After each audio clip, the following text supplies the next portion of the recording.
একটা bus accident করেছে, আর সেই বাসে ৩০ জন যাত্রীর ভেতরে ২৯ জন যাত্রীরই কিচ্ছু হয় নাই, শুধু একজন যাত্রীকেই হাত পা ভেঙে হাসপাতালে ভর্তি হতে হয়েছে। এমন দুর্ভাগা মানুষের জায়গায় হয়তো আপনি নিজেকে কল্পনা করছেন, কিন্তু আমাদের আজকের গল্পে এইরকম কপাল পোড়া লোকের নাম প্রবেন্দু। প্রবেন্দু সরল সাদা সিধা মানুষ, খানিকটা ভীতুও বটে। নিরামিষাশী শুভেন্দু মাংস খেতে পছন্দ করে না একদম।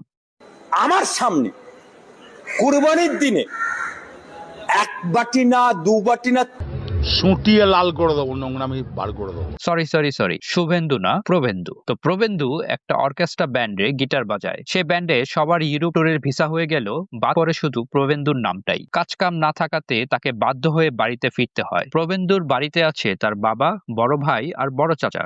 এরা তিনজনই নামকরা পুরোহিত। প্রবেন্দু নিজেও পুজো আচার সবকিছু জানে, কিন্তু মায়ের মৃত্যুর পর থেকে সে ঈশ্বরে বিশ্বাস করে না। এদিকে বাড়িতে আসার পর পকেটে টান পড়লে প্রবেন্দু বাধ্য হয়ে তার কাজিনের অ্যাসিস্ট্যান্ট হিসেবে পুরোহিতের কাজ শুরু করে। টুকটাক ভালোই ইনকাম হয় তার। তবে পুরোহিতের কাজের বাইরেও প্রবেন্দু কিন্তু গিটার বাজানো ভোলে না। গিটারিস্ট হিসেবেই নিজের ক্যারিয়ার গড়তে চায় সে। প্রায় বন্ধুর স্টুডিওতে গিয়ে খোঁজ করে কাজ টাজ আছে কিনা। এভাবেই চলছিল প্রবেন্দুর জীবন। একদিন হুট করে একটা ভুতুরে কাজের অফার আসে তার কাছে। ভুতুরে কাজ বলতে একজন অল্প বয়সী ছেলের উপর ভূত ভর করেছে। পুজোর মাধ্যমে সেই ভূতটাকে তাড়াতে হবে তাকে। প্রবেন্দু জানে এসব পূজায় ভূতের কিছু হয় না, হবে ওটা। তবু টাকার জন্য সে গিয়ে হাজির হয় ভূতে আসর করা ছেলেটার বাসায়। যথাযথ নিয়মে পুজো শুরু করে, এবং একটু পরে প্রবেন্দু সারপ্রাইজিংলি দেখে ভূতে ধরা ছেলেটা একদম সুস্থ হয়ে গেছে। মানে ঝড়ে বক মরে আর ফকিরের কেরামতি বাড়ে। সে ধরে নেয় ব্যাপারটা অনেকটা এরকমই, কিন্তু আসল ঘটনা এখান থেকেই শুরু। সেই দিনের পর থেকে প্রবেন্দুর সাথে ঘটতে থাকে একের পর এক ভূতের ঘটনা। প্রথম ঘটনা হলো, প্রবেন্দু ঘুম থেকে উঠে দেখে তার হোয়াটসঅ্যাপের প্রোফাইল পিক চেঞ্জড, সেখানে এক কোরিয়ান সিঙ্গারের ছবি দেওয়া। দ্বিতীয় ঘটনা হলো, প্রবেন্দুকে হুমকি দিতে আসা এক ছেলের বাইক রহস্যজনকভাবে অ্যাক্সিডেন্ট করে বসে। আর ৩ নাম্বার ভূতের ঘটনা ঘটে যখন তার ক্রেডিট কার্ড দিয়ে অনলাইনে একটা মেয়েদের জামা অর্ডার করা হয়। এতগুলো ভূতের ঘটনার পর প্রবেন্দু বুঝতে পারে কোথাও কোনো একটা গন্ডগোল হয়েছে। পরের রাতে আচমকা ঘুম ভাঙার পর ঘরে এক অল্প বয়সী মেয়েকে দেখে ভয়ে আঁতকে ওঠে প্রবেন্দু। মেয়েটাও প্রবেন্দুর মতোই প্রথমে চমকে যায়। তখনই নিজেকে সামলে নেয় মেয়েটা। প্রবেন্দুকে হাই বললে সে প্রচন্ড ভয়ে এক দৌড়ে ঘর থেকে বেরিয়ে যায়।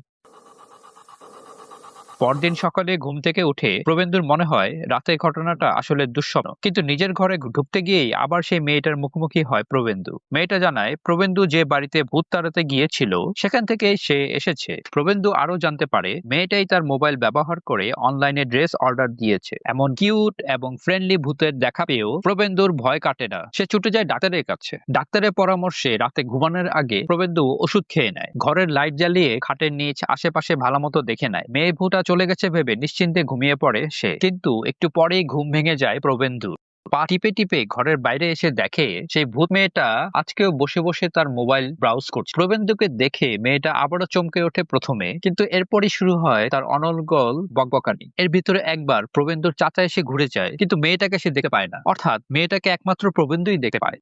একটা সময় সে সাহস করে জানতে চায় আপনার পরিচয়। মেয়েটা জানায় সে আসলে ভূত বা প্রেতাত্মা। এইটা শুনে প্রবেন্দুর অবস্থা হয়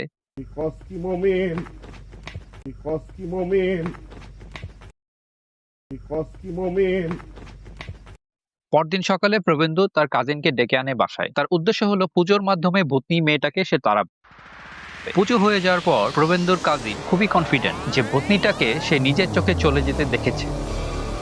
প্রবেন্দুর ওভার কনফিডেন্ট কাজিন চলে যাওয়ার পরপরই প্রবেন্দুর ঘরে দেখা যায় মেয়েটাকে বহাল তবিয়তেই আছে। এইবার প্রবেন্দু পালাতে গেলে দরজা লেগে যায় অটোমেটিকলি। রাগ করে মেয়েটা জানতে চায় সে তো প্রবেন্দুর কোনো ক্ষতি করে নাই, তাহলে তাকে তাড়াতে চায় কেন? প্রবেন্দু ভয়ের চোটে কথাই বলতে পারে না। মেয়েটা তার স্বভাব মতো একা একাই বকবক করে যায়। তার কথার সূত্র ধরে প্রবেন্দু জানতে পারে মেয়েটা আসলে খ্রিস্টান। মেয়েটাকে পাল্টা ভয় দেখানোর আশায় প্রবেন্দু ছুটে যায় ক্রুশ কিনতে, কিন্তু প্রবেন্দুর এই প্ল্যানটাও ফেইল।